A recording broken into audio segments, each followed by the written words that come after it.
Saludos a todos y bienvenidos nuevamente a una nueva aventura con curiosidades bíblicas.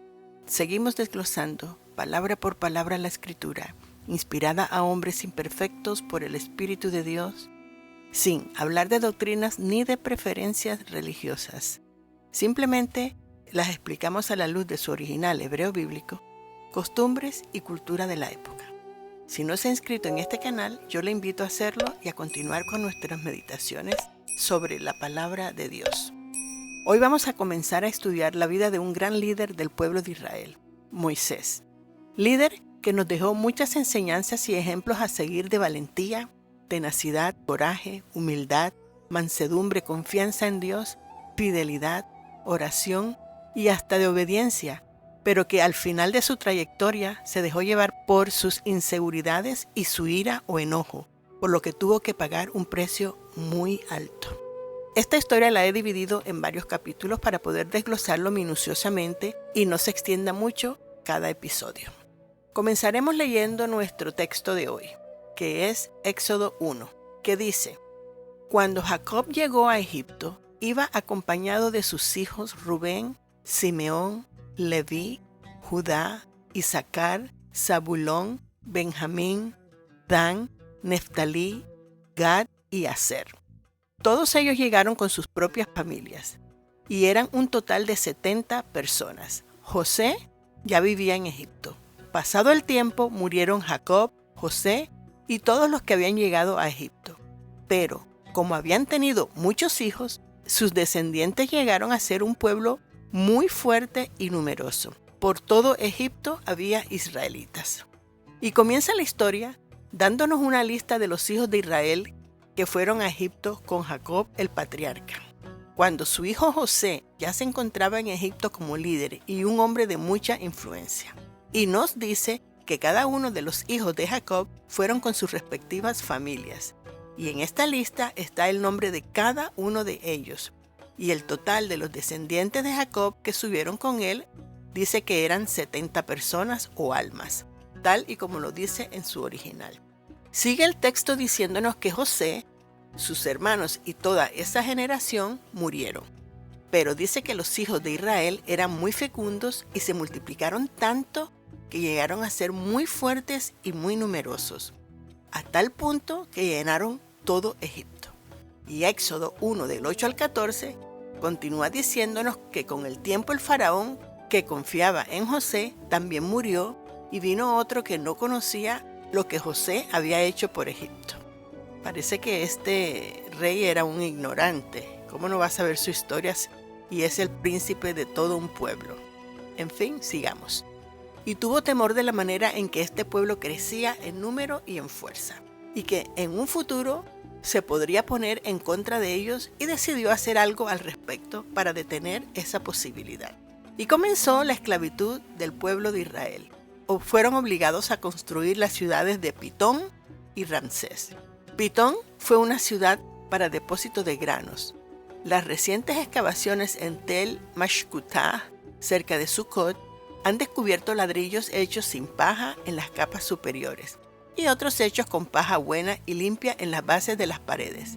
Una inscripción en Ramesés relata que la ciudad fue construida con la labor de esclavos semíticos de Asia.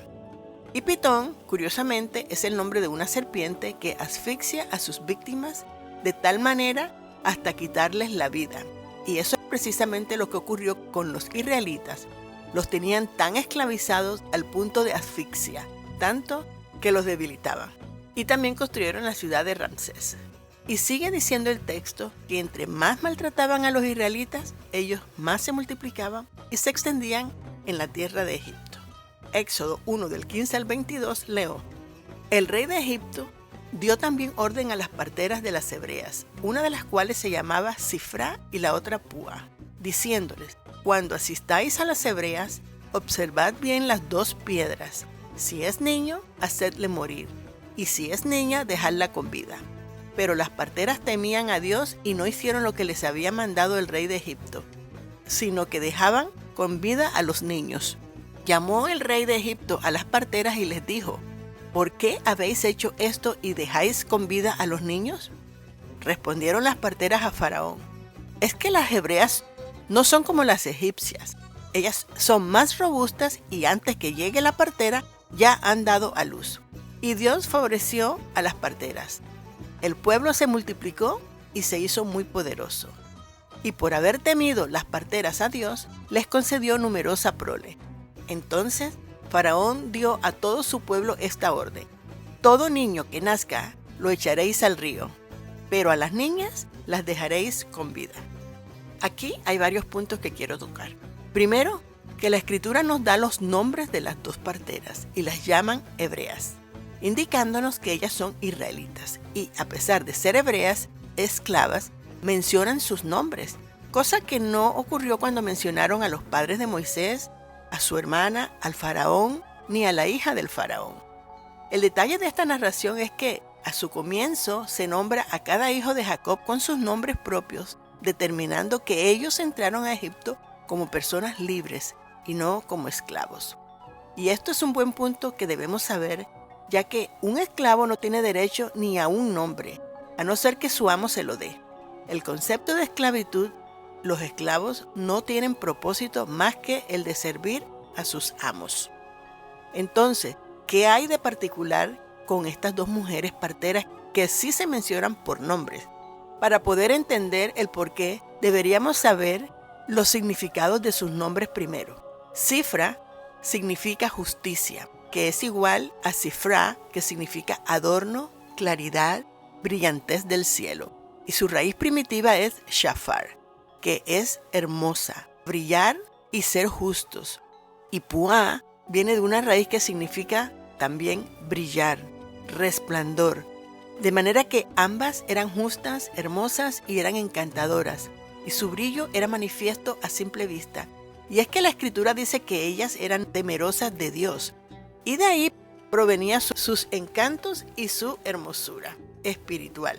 Eran tan temerosas de Dios que no obedecieron la orden del faraón, a pesar que pudieron haber sido ejecutadas por causa de su desobediencia, ya que la orden iba en contra de los preceptos divinos que dice no asesinarás, a pesar que aún esa ley no les había sido dada, pero obviamente la tenían escrita en sus corazones. Eso es tener temor de Dios.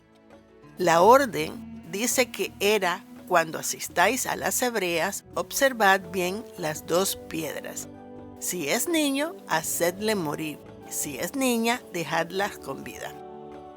Bueno, permítanme explicarle esta expresión de las dos piedras, que en hebreo es oben, cuyo significado son la silla donde se sentaban las parteras, las heces de ellas, rueda, un par de ruedas y un torno de alfarero.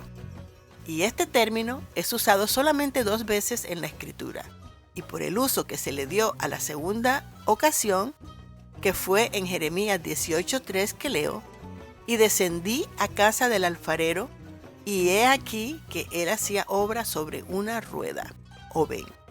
Y de acuerdo al texto y al contexto de esta orden, yo me inclino a tomar la de el torno o rueda del alfarero, ya que esta tiene una rueda que gira y Dios es mencionado en la Escritura como el alfarero.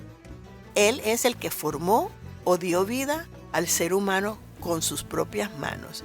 Él es el que decide en su derecho como hacedor el sexo que las criaturas tendremos. Y segundo, porque quien da prole o linaje son los varones. Y a ellos fue que el faraón ordenó asesinar y no a las niñas. El faraón no le dio importancia a las niñas, sino a los varones. Y yo digo, porque continúa la Escritura diciéndonos que a pesar de todo el maltrato que eran sometidos, sus fuerzas viriles en procrear no disminuían. Así que al no obedecer las parteras esta orden, ellas fueron usadas para que el pueblo de Israel siguiera creciendo en número y fuerzas. Y salvó entre tantos niños a Moisés. Y el relato continúa diciéndonos que cuando el faraón personalmente fue donde las parteras para preguntarles el por qué no habían cumplido su orden, ellas muy astutamente le mintieron, diciéndoles que cuando ellas llegaban a prestar sus servicios de parteras, las mujeres israelitas ya habían parido, porque ellas eran más fuertes que las mujeres egipcias, ya que ellas estaban acostumbradas al duro trabajo y físicamente estaban más fuertes, y por esa razón parían más rápido y no necesitaban muchas veces de sus servicios. Ahora, muchos se preguntarán, si eran tan temerosas de Dios, ¿por qué mintieron? Bueno, porque salvar una vida es mayor y es más importante que cualquier otra ley, incluso hasta la ley del Shabbat. Y por causa de su valentía, Dios las bendijo con numerosa prole, y el pueblo de Dios continuó creciendo y se hizo aún más poderoso. Pero como muchas veces la maldad continúa en las personas, el faraón siguió con su plan y ahora dio la misma orden al pueblo egipcio. Y como ellos odiaban tanto a los israelitas, hubo genocidio o infanticidio, porque el pueblo tomaba a los niños varones recién nacidos y los tiraron al río Nilo. Pero a las niñas sobrevivieron. Y con esto terminamos con el capítulo número 1 del libro de Éxodo, dando comienzo a la historia de la vida de Moisés, la cual continuaremos en el próximo episodio. Por favor, compartan, estudien, escudriñen la escritura por ustedes mismos, que nadie le cuente, sino que lo que les cuenten sirva de inspiración para ustedes investigar más profundamente. Bendiciones. Shalom, shalom.